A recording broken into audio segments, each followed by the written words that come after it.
পয়েন্টে প্রত্যেক ঘন্টায় জলস্তর বৃদ্ধি পাচ্ছে। ঘাটালে জলটা স্টেবল আছে, কিন্তু এই বাঁকার জলটি ঘাটালে প্রবেশ করলে একটু বাড়বে জলস্তর আজকে রাতে এবং আগামীকাল সকালে।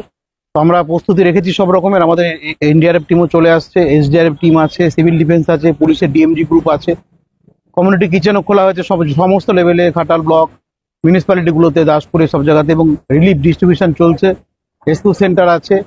আমরা স্নেক বাইট ট্রিটমেন্ট শুরু হয়েছে, যা সাপে কামড়াচ্ছে, সাপ উদ্ধার করা চলছে।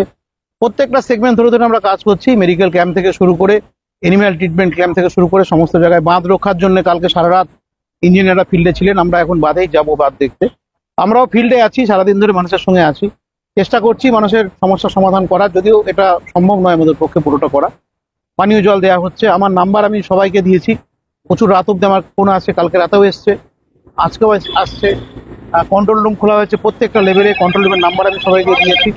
তো আসুন সবাই মিলে চেষ্টা করি যাতে করে কোনো মানুষ এই বন্যাতে না খেয়ে না থাকে, পানীয় জলের অভাবে না পড়ে থাকে, যেন ন্যূনতম পরিষেবা আমরা পৌঁছে দিতে পারি, এটুকু আমরা চেষ্টা করি।